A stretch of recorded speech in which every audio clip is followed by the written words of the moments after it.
Tapi dalam dunia olahraga, dunia bola itu kan tidak ada yang kebetulan. Bola itu bundar. Bola itu bundar kan, kalau kotak itu tahu. Uniknya kemarin tuh pertandingan lawan Korsel itu waktu Indonesia itu di sepertiga malam loh. Sini. Yang dipermasalahkan kan satu itu, karena kebanyakan ngambil dari luar. Ya.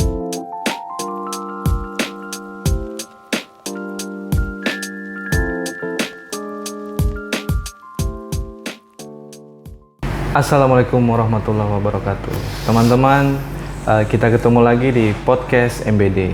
Tapi hari ini kita beda nih. Agak sedikit beda, stylenya kita beda. Kita akan membahas satu fenomena yang ada di masyarakat kita, yang menjadi viral dan menjadi trending akhir-akhir ini, yaitu tentang sepak bola tim nasional Indonesia U23. Oke, bersama saya Bintang dan Amir, Mas PI. Mas PI. Oke. Kita mulai langsung ya, Mas PI dan Mas Amir. Oke. Dari Mas Amir dulu sudah nih. Mas Amir suka bola kah tidak ini? sangat suka. Suka ya. Mas Safi? Saya tergantung. Kalau jagoan saya menang saya suka. Jangan menang. Jagoannya apa nih? Jagoan saya kalau timnas ya timnas Indonesia. Kalau timnas Indonesia. Oke. Saya orang Indonesia nggak bilang negara Ya, saya. Kayak siapa itu namanya? Toel. Oh, Towel. Sorry Bung. Kalau klubnya? Kalau klub ya saya kan tidak kayak mungkin Mas Amir ini kan fanatik sekali. Kalau saya paling klub dulu pernah. Dulu ya, oke. Tapi semenjak dulu mungkin saya lebih ke pemainnya. Ronaldo pindah ke Madrid saya suka. Siapa? Oh, berarti era Ferguson ya? Ya, era Sir Alex ya. Ya, oke. Dia karena pemain bukan karena klub. Suka klub harus main. Suka saya. Tapi era-era ya Sir Alex waktu masih ada Ryan Giggs, Paul Scholes. Kalau pengaruh dari Cristiano gimana? Dari Ronaldo gimana? Pengaruh Cristiano sangat mempengaruhi. Sangat ya, sangat mempengaruhi ya. Salah satu Benar. pemain yang saya idolakan. Saya setuju. Jadi dulu itu di zaman kecil itu kita anak-anak itu melihat sosok yang bisa diidolakan itu ada di CR, di Cristiano Ronaldo. Kenapa?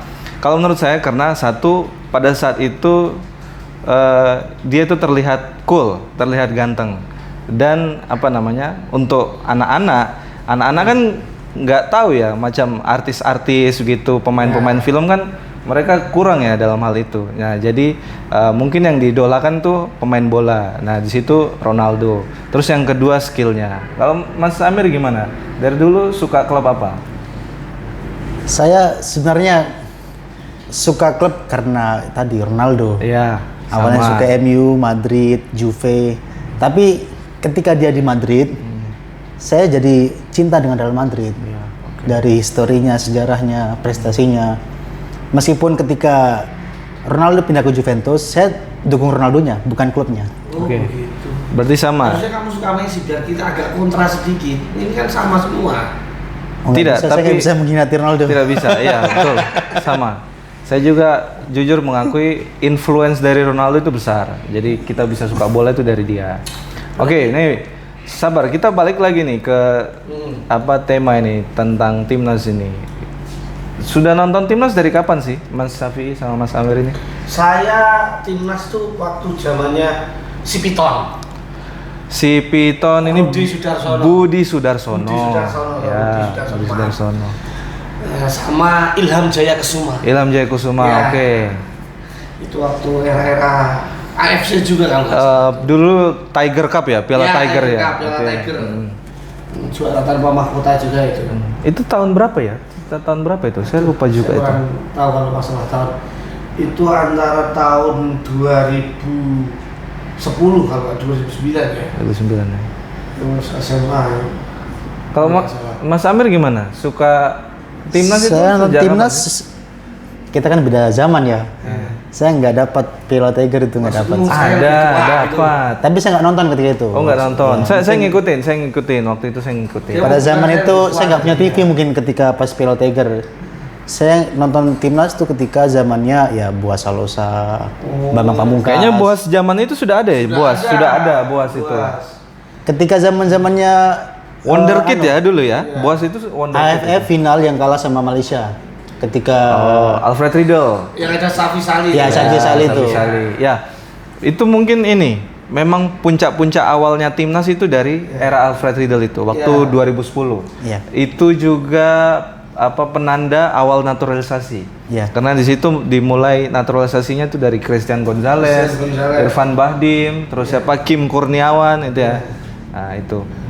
Nah, terus sempat ngikutin tidak ini perjalanan timnas sampai sekarang ini dari era Alfred Riedel sampai sekarang gitu.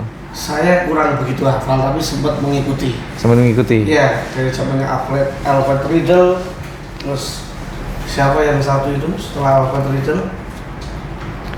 Siapa namanya saya lupa. Simon McManamy. Simon ya sempat. Ya. Coach Simon juga. Terus ada lagi yang orang luar juga. Siapa saya lupa namanya. Oh, pelatihnya Sriwijaya? Itu kan Rahmat Darmawan. Yang orang luar? Persija atau Sriwijaya gitu pelatihnya? Aduh saya lupa kali itu. Ya sampai ke dari siapa itu pelatih legendaris ini yang almarhum Benny Dolo. Oh, Benny Dolo Ya, itu kan sempat melatih timnas juga Timnas, ya. Ya. Sampai ya Sintayong ini. Saya mulai berhenti nonton timnas tuh ketika final masuk final dia tapi kalah. Semenjak itu saya nggak pernah nonton timnas lagi. Karena ya itu juara tanpa mahkota. Iya betul. Sering masuk final, tapi sering kepleset juga di finalnya. Iya. Kalau Mas Amir gimana? Ngikutin terus nggak dari awal suka timnas itu sampai sekarang ngikutin terus nggak? Saya ketika ada dualisme itu saya nggak ngikutin. Oh, dualisme PSSI. Ada IPL, ada ESL, ya, dualisme liga itu nggak ngikuti. Terus zamannya Simon, zamannya Luis Milla. Iya itu Luis Milla itu betul tadi yang luar negeri mungkin. Saya nggak terlalu mengikuti, cuman dengar kabar saja. Tapi ketika STY saya ngikuti. Oh gitu. Kalau saya nih, saya jujur timnas itu saya ngikutin itu terakhir itu yang 2010 era Alfred Riedel. Di situ ya memang waktu itu juga puncak-puncak euforianya ya. Waktu rame-ramenya lawan Malaysia itu 5-1 dan sebagainya itu. Apalagi musuhnya Malaysia itu. Ah, itu saya ngikutin itu. Cuma setelah itu saya nggak ngikutin lagi. Saya sama seperti Mas Syafi'i tadi bilang kalau juara tanpa mahkota gitu toh. Kalau saya lebih ke pesimis karena permainannya menurut saya kurang atraktif. Nah, terus kemudian sampai sekarang ini pun era awal ST itu saya nggak ngikutin. Cuma ada progres dari STY. Kebetulan kemarin itu progresnya tuh besar. Artinya bisa mengalahkan Australia, bisa mengalahkan Jordan, terus yang terakhir ini Korsel. Nah, terus yang Korsel ini itu juga nontonnya itu nggak direncanakan. Jadi saya lihat dulu skornya di internet, oh Indonesia unggul, langsung saya sempetin nonton tuh. Nah, jadi gitu.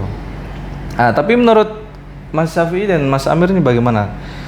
Kemarin mungkin dari sisi permainan. Mungkin dari awal dari Qatar dulu deh. Qatar waktu lawan Qatar gimana? Kalau menurut saya permainan Indonesia di bawah asuhan STY ini lebih bagus ya, karena saya lihat stamina pemain lebih beda dari dulu. Oh ya, betul. Saya setuju itu.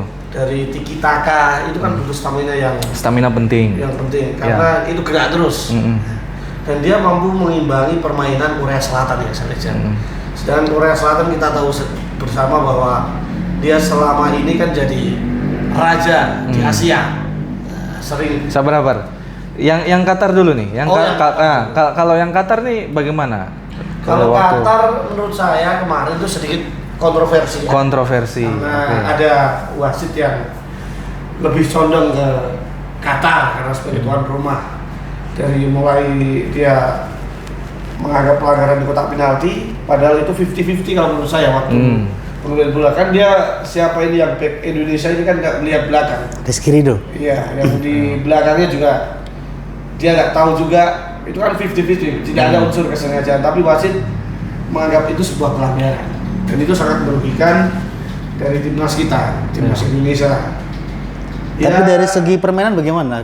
Kalau dari Kita bisa ngimbangi nggak itu Qatar itu? Indonesia kemarin lebih dominan kalau Lebih menurut dominan saya. ya? Iya. Karena dia menguasai bola, terus dari segi serangan juga cukup bagus. Ya itu faktor kebetulan, tapi dalam dunia olahraga, dunia bola itu kan tidak ada yang kebetulan. Bola itu bundar. Bola itu bundar kan kalau kotak itu tahu.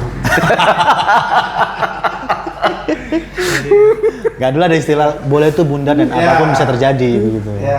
Kota itu tahu. Jadi kalau menurut saya Indonesia sekarang ini lebih bagus di bawah STY. Tapi saya berharap jangan sampai ketika dia lolos di semifinal ini, jangan sampai stamina dan fokus dan lain-lain itu tidak diperhatikan sehingga kejadian juara tanpa mahkota lagi terulang kembali. Ya betul betul. Tapi untuk hasil bagaimana? Terima nggak?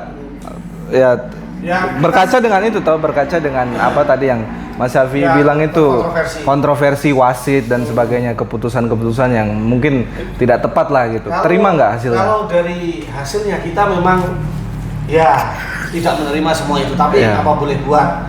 Kan di situ di sebuah pertandingan kan dipimpin seorang wasit. Mau wasit itu lebih ada permainan dengan ya kau tanda kutip dengan pihak Qatar atau bagaimana, itu pembelajaran bagi kita bahwa bola itu bundar tadi, mau kita terima dan tidak terima, karena dalam pertandingan ada wasit, ada penentu, ya kita sebagai bangsa Indonesia ya kita hormati putusan wasit.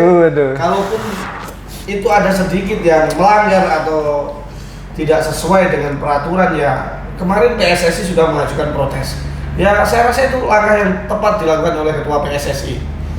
Mungkin itu. Tapi setelah kejadian itu saya salut dengan timnas kita, dia mampu bangkit dan menggulung Yordania dengan skor 4-1. Ya itu mental yang berbicara kalau ini sekarang. Australia dulu ya kayaknya. Australia dulu ya. Iya. Tapi maksudnya dari segi keputusan wasit itu tidak mempengaruhi mental dari teman-teman kita di timnas. Kalau Mas Amir gimana? Pertandingan kemarin. Qatar. Dari Qatar dulu deh. Kalau lawan Qatar ya memang secara kualitas kita lebih baik dari Qatar. Kita bisa mengimbangi, bahkan dengan 10 pemain, 9 pemain pun kita masih bisa menyerang. Andaikan itu wasitnya adil, mungkin kita bisa mengalahkan Qatar. Tapi ada PR dari tim yang ada sekarang ini. Kita butuh striker nomor 9. Oh iya. Kita tidak punya striker itu. Strike sudah bagus, cuman dia perannya lebih ke Siapa nomor 9 ini? pemain Belum ada. striker murni maksudnya. Saya kemarin tipikal seperti Benzema gitu. Seperti Striker Gonzales, Gonzales. dapat bola, tendang gol. Nah, kalau Rafael Strike kan dia lebih ke membuka permainan, memberikan jalan ke pemain lain untuk false nine ya. ya lebih seperti itu, lebih ke perannya Benzema ketika masih ada Ronaldo.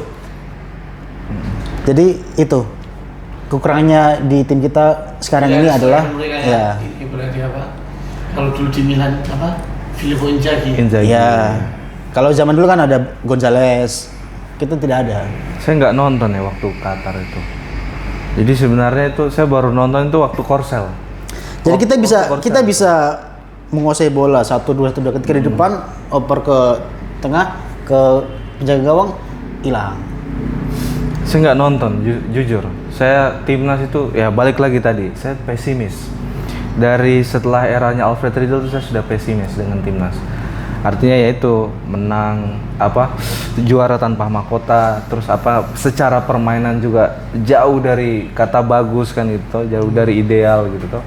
Nah, saya nggak nonton, saya masih pesimis sampai saya kaget. Saya termasuk kaget setelah Qatar itu kan lawannya Australia. Australia itu sebelum pertandingan mulai itu saya sudah prasangka aku sudah nggak bisa. Nah kalau saya enggak, Saya nggak yakin. Australia saya yakin menang karena melihat di pertandingan pertama. Ya, saya justru enggak. Jujur saya tuh baru ngikutin timnas tuh waktu lawan Korsel.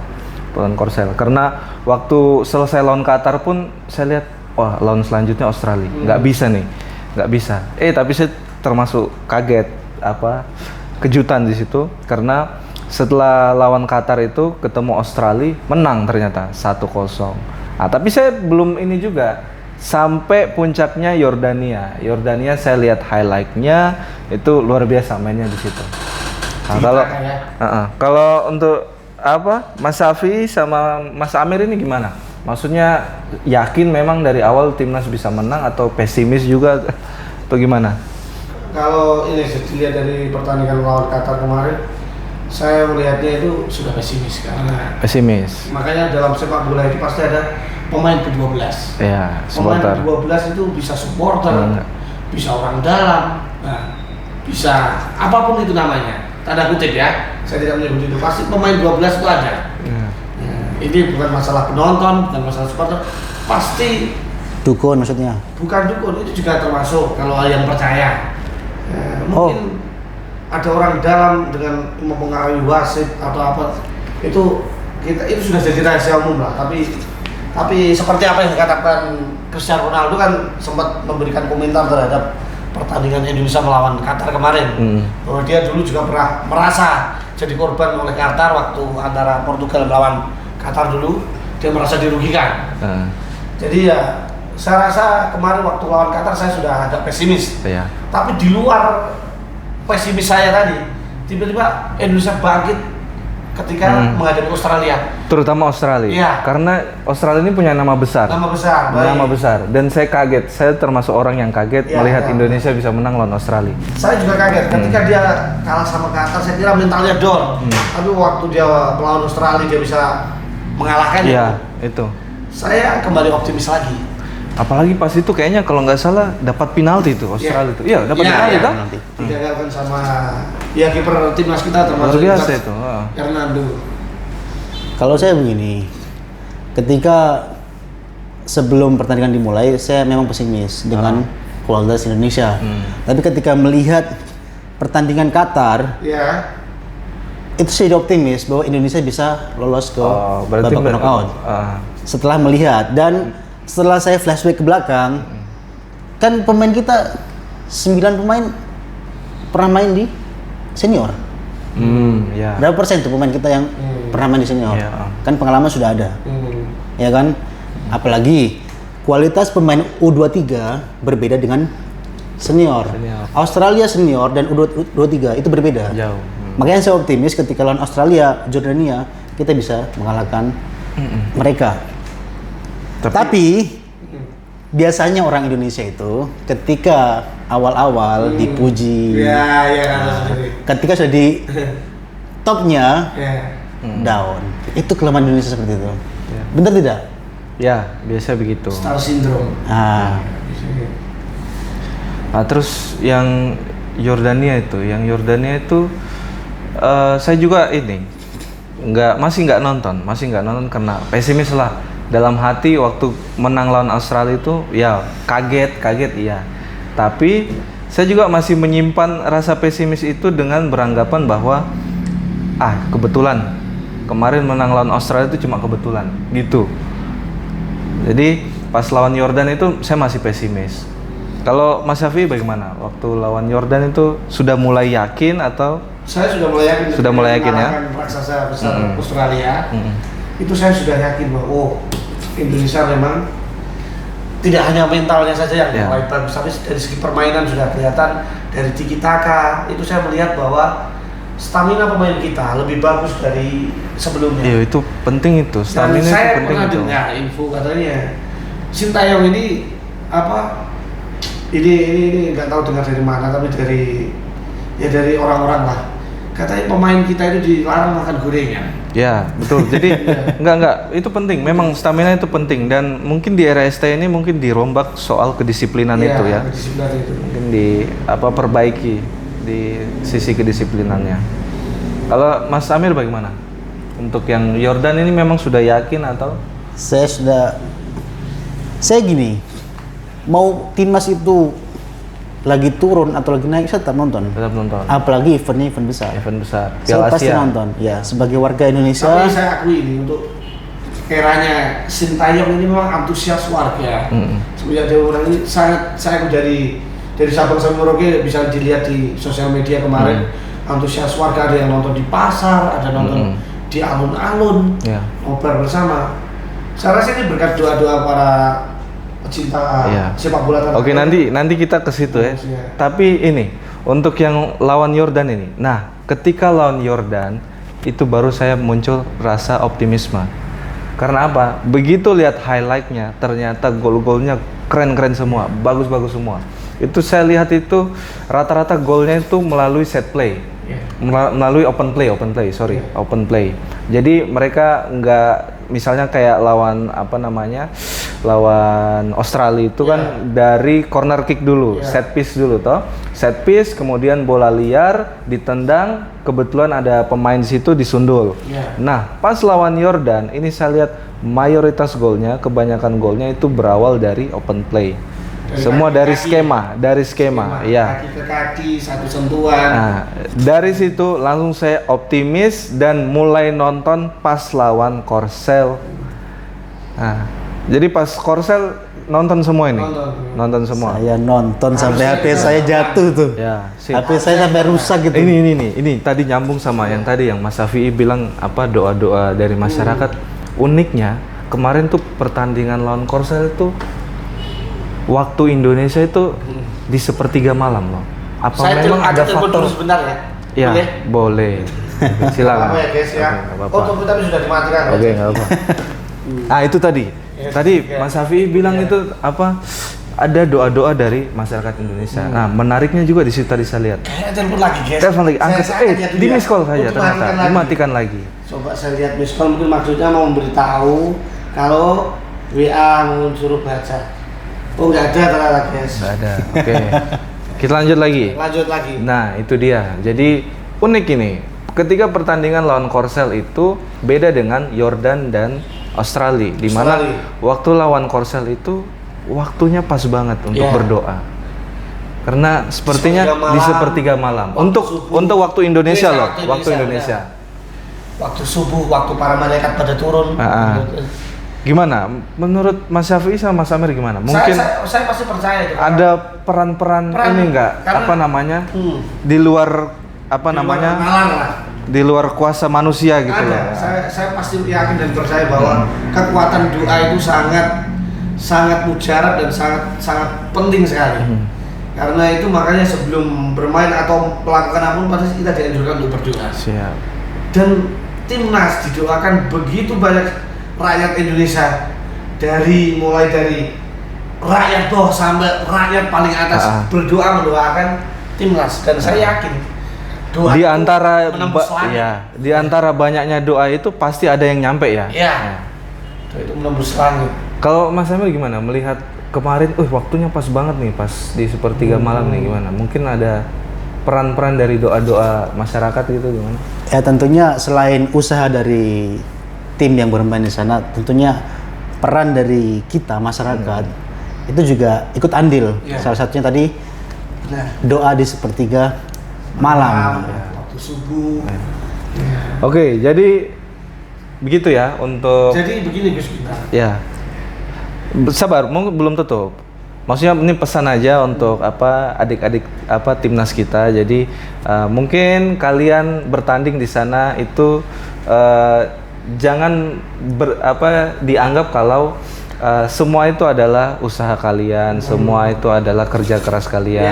Ya, tetap bermain serius karena di sini banyak yang mendoakan. Jadi kunci kesuksesan itu ada 3. Yang pertama adalah ikhtiar, dan yang kedua adalah doa, dan yang ketiga adalah orang dalam. Maksudnya orang dalam itu orang di dalam yang berdoa. Dan sungguh-sungguh membantu timnas kita bekerja keras, melatih, kayak pelatih, pemain begitu. Karena orang dalam dikonotasikan yang jelek gitu ya. Jelek gitu. Ya karena sejatinya kita manusia hanya bisa berusaha. Yang menentukan Tuhan. Allah Subhanahu Iya. wa taala. Jadi begitu. Oke. Pesan yang bagus ini. Ya. Oke, jadi sekali lagi untuk adik-adik timnas berjuang, usahakan sampai final, oke. Jangan, oke, mungkin kalian sudah memenuhi target, Ya. tapi kami di sini berharap lebih untuk kalian. Jadi semoga lebih serius, lebih berusaha lagi dan tidak usah takut sama lawan-lawannya, oke? Dan apapun itu, apapun hasilnya, saya bangga kalian sudah sampai di Siap, semifinal. betul. Oke. Satu lagi, oke. Mungkin terakhir, prediksinya untuk lawan Uzbek besok ini, gimana prediksinya? Saya dulu Skor atau ya, skor ya, prediksi skor. Oke, Ya, Mas Amir dulu. prediksi skor? Ya. 3-1 3-1 untuk Indonesia. Indonesia. Oke. Kalau saya 2-1. 2-1. Ya. Oke. Ini semuanya ini Indonesia tetap enggak, yang bukan. Maksudnya 3-1, 2-1 ini normal di waktu normal atau extra time? waktu normal. waktu normal. Waktu normal. Oke ya. Oke. Sip. Sip. Saya sama mungkin 2-1. 2-1. 2-1 untuk Juga Indonesia. nggak bisa 3-1 dong. Kita ambil yang terbaik. Oh, terbaik ya. Ya kan Sip. enggak 2-1 1-0 lah. Ah. Karena sama-sama hati-hati semua ya. Sabar. Tapi ada yang lupa ini. Katanya kalau menang sekali ini lolos Olimpiade. Iya, Ya, betul. Olimpiade Lolos Paris. Olimpiade ya. Iya. Olimpiade Paris. Ya kita berdoa sama-sama, mudah-mudahan Dan Timnas saya kita juga menang. mau mengucapkan ini, saya sebagai rakyat Indonesia yang nggak tahu bola masih sedikit, terima kasih untuk Coach Sintayong karena ya apapun itu, apapun orang katakan perannya sangat penting, sangat krusial. betul. Karena di sisi lain dia juga menjaga profesionalitasnya karena melawan negaranya sendiri kemarin. Pasti itu ada rasa tahu sendiri lah. Iya, dilema ya. Dilema Ya. ya, karena itu dia kan yang saya baca di berita katanya Korea ini ikut Olimpiade itu sudah 9 Iya, kali 9 kali. berturut-turut. Kalau kemarin dia jadi menang, dia 10 kali berturut, tapi rekornya dipatahkan oleh putra Korea sendiri. Putra Korea sendiri. Dan salutnya sama Coach Sintayong, dia tetap profesional dan minta maaf kepada rakyat Korea. Tapi apa boleh buat? Ya itulah bola. Itulah profesionalisme. Oh ya, ini lagi satu lagi nih, ada lagi yang kelupaan nih. Ini lagi panas-panasnya nih tentang naturalisasi. Ya. Nah, jadi ada satu pandit ya, kalau di Iya. bola dibilang pandit ya. Pandit bola, komentator bola, itu ada yang mempermasalahkan soal naturalisasi. Nah, menurut Mas Syafi'i dan Mas Amir ini bagaimana? Naturalisasi ini baik dilanjutkan atau bagaimana? Sebaiknya kita kasih kesempatan buat lokal atau gimana? Saya dulu ya. Sebelum kita ke arah naturalisasi atau apa itu namanya, saya harus ini dulu. Saya belum paham naturalisasinya apa. Oke. Dia keturunan Indonesia atau dia bukan keturunan Indonesia tapi dia sudah tinggal lama di Indonesia dan ingin menjadi warga negara Indonesia atau apa? Oh, lebih tepatnya mungkin diaspora. Jadi dia ada keturunan Indonesia juga. Oh berarti Tetapi Ada darah ketika sudah lama di Indonesia juga bisa membela. Contoh seperti Contoh, Mark Locke. kalau Gonzales gitu Gonzales. ya. Kalau- itu nggak ada darah saya Indonesia. di timnas kemarin tuh saya lihat ke diaspora tadi. Ya. Karena dia ada keturunan Indonesianya Ya, dan campuran lah, ya campuran. Apa salahnya dia memilih kalau negara Indonesia? Ya. Ya tidak salah. Berarti nggak masalah ya Nggak untuk masalah. naturalisasi ya? Ya kalau masalah kalian itu. Tapi yang jadi masalah itu kalau terlalu banyak yang itu tadi pemain luar negeri tidak ada darah Indonesianya, tidak ada apa-apanya. Dia tapi sudah menetap di Indonesia. Dia ingin mengabdi pada Indonesia. Nah, itu yang sedikit menurut saya jadi masalah kalau terlalu banyak Ya, oke. komposisi di timnas. Ah. Kalau cuma satu cukup lah. Tapi kalau untuk keturunan dia bapaknya mungkin Australia, ibunya Indonesia, saya nggak jadi masalah karena ada darah Indonesia di Ya. situ. Berarti kalau konteksnya keturunan, Mas Syafi'i setuju dia bisa memilih. Setuju. Setuju. Karena dia ada darah negara Indonesia. Ya, oke. Kecuali dia pure memang dari luar. Luar. Nah, itu sedikit nggak setuju kalau Nggak terlalu setuju. banyak di komposisi Siap. timnas. Kalau Mas Amir bagaimana Saya untuk Pak. naturalisasi ini? Yang dipermasalahkan kan satu itu, karena kebanyakan ngambil dari luar, meskipun keturunan. Iya. Tapi kan efeknya ke liga. Fungsinya Oh, liga ya. buat apa? Itu kan yang di Jadi ya salah satu argumen dari pandit kita, dari komentator kita itu kenapa dia mempermasalahkan naturalisasi karena sudah ada kompetisi di dalam negeri. Iya. Nah, ketika sudah ada kompetisi, apa gunanya kita membuat kompetisi tapi pemain-pemain kita itu nggak diberdayakan, nggak digunakan, nggak Jadi dipakai begini, gitu. kalau saya melihatnya begini, yang ada di liga itu kan otomatis ikut berkompetisi juga. Ya. Terus yang dari luar negeri yang diaspora tadi yang keturunan Indonesia, tapi dia main di luar negeri. Ya. Pengalamannya kan lebih jauh. Ya tinggal kita seleksi saja di antara dua itu. Kalau menurut saya, Ya. yang lokal sama yang itu seleksi. Mana yang layak itu keputusan sama pelatih. Oke, siap. Itu keputusan terakhir pelatih karena yang tahu komposisinya pas permainan timnas itu ya pelatih itu sendiri. Oke. Bukan dari luar. Berarti untuk yang pemain lokal kita ini memang lebih harus usahanya lebih keras ya untuk masuk ke ini ya skuad utama timnas ya kalau memang pengen dipanggil gitu. Iya. Memang ada kualitas, ada apa? Ada loyalitas juga. Ya.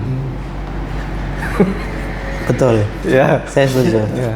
Jadi intinya Anda setuju dengan naturalisasi ini?